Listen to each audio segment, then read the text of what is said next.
আসসালামু আলাইকুম। এখানে বলা আছে কোন একটি স্কুলের শিক্ষক শিক্ষিকার 3/2 অংশ মহিলা, পুরুষ শিক্ষকদের 12 জন অবিবাহিত এবং 5/3 অংশ বিবাহিত। ওই স্কুলের শিক্ষক শিক্ষিকার সংখ্যা কত? এই সমস্যাটি দুইভাবে সমাধান করা যাবে। একটা হলো চলক ধরে করা যাবে এবং আরেকটা উপায় হলো চলক ধরা ছাড়া করা যাবে।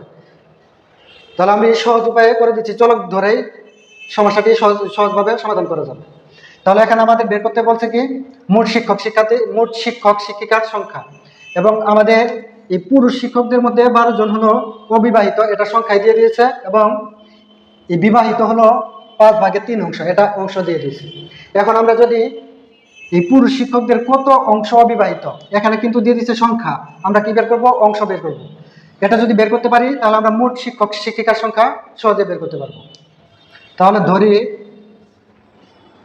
মোট শিক্ষক শিক্ষিকা, মোট শিক্ষক শিক্ষিকা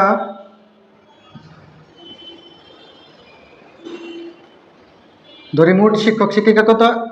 1 জন ধরলাম, অথবা কজন ধরতে পারি, কজন।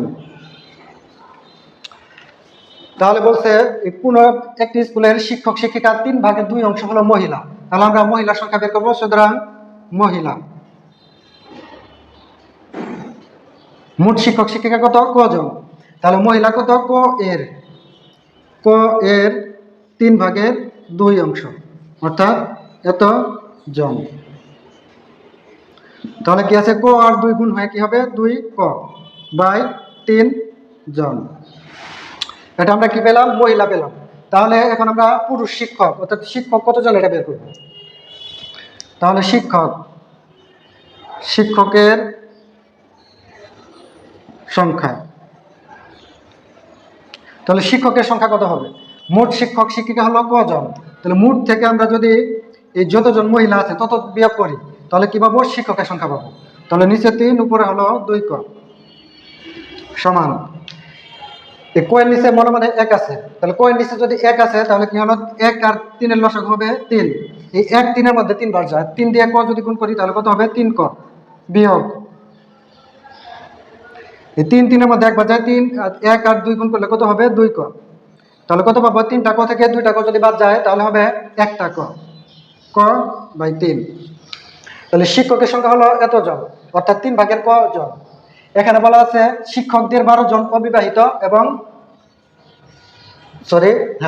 শিক্ষকদের 12 জন অবিবাহিত এবং এই 5/3 অংশ হলো বিবাহিত। তাহলে আমরা কি বের করবো? আমরা বের করবো শিক্ষকদের মধ্যে কত অংশ অবিবাহিত।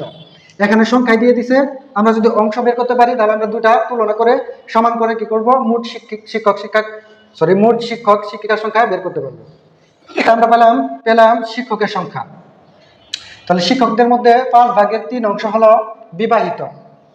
তাহলে এখন আমরা বের করবো বিবাহিত শিক্ষকের সংখ্যা। বিবাহিত শিক্ষক, মোট শিক্ষক হলো 3/ক। এটা কিন্তু মোট শিক্ষক শিক্ষিকা না, শুধু শিক্ষক, অর্থাৎ যারা পুরুষ আছে তাদের সংখ্যা হলো 3/ক। এর কত অংশ বিবাহিত?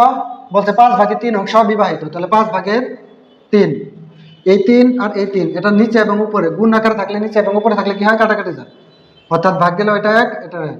তাহলে এত জন। ক আর 1 গুণ করলে কি হবে? ক, আর 1 আর 5 গুণ করলে হবে 5, এত জন, 5/ক জন। অর্থাৎ বিবাহিত শিক্ষক হলো 5/ক জন, আর এটা হলো মোট শিক্ষক। এখন এই মোট শিক্ষক থেকে আমরা যদি বিবাহিত শিক্ষকটা বাদ দিই তাহলে কি পাবো? অবিবাহিত শিক্ষকদের অংশ পেয়ে যাব। তাহলে আমরা এখন অবিবাহিত শিক্ষকদের অংশ বের করব। তাহলে অবিবাহিত শিক্ষকের সংখ্যা, অবিবাহিত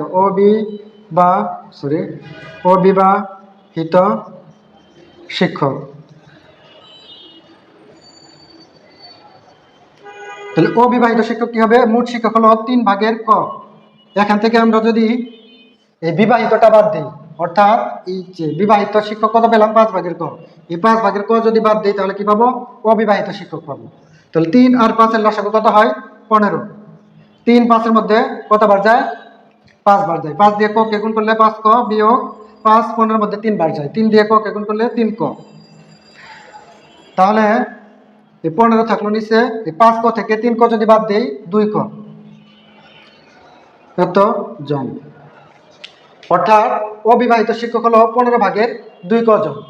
এখন আমাদের এখানে অবিবাহিত শিক্ষকদের সংখ্যা একটা দিয়ে দিছে, তাহলে কি হবে 15/2 সমান হলো 12 জন।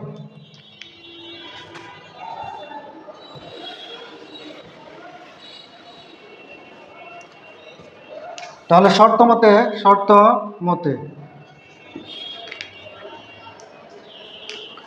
15/2 সমান, এটা আমরা কি বের করছিলাম, অবিবাহিত শিক্ষকদের সংখ্যা। আর এখানে প্রশ্নে দিয়ে দিচ্ছে অবিবাহিত শিক্ষকদের সংখ্যা 12 জন, এই জন্য দুইটা কি হবে, সমান হবে।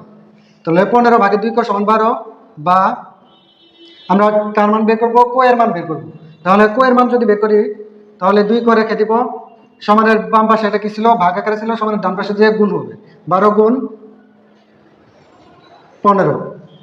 তাহলে বা এই 2 ক এর সাথে 2 কি আকারে আছে, গুণ আকারে আছে, আর সমানের ডান পাশে গেলে ভাগ হয়ে যাবে। তাহলে ক সমান 12 গুণ 15/2। 2 এর মধ্যে একবার যায়, 2 পারের মধ্যে কতবার যায়, 6 বার যায়। আর 6 দিয়ে যদি আমরা 15-কে গুণ করি তাহলে কত পাবো, 90।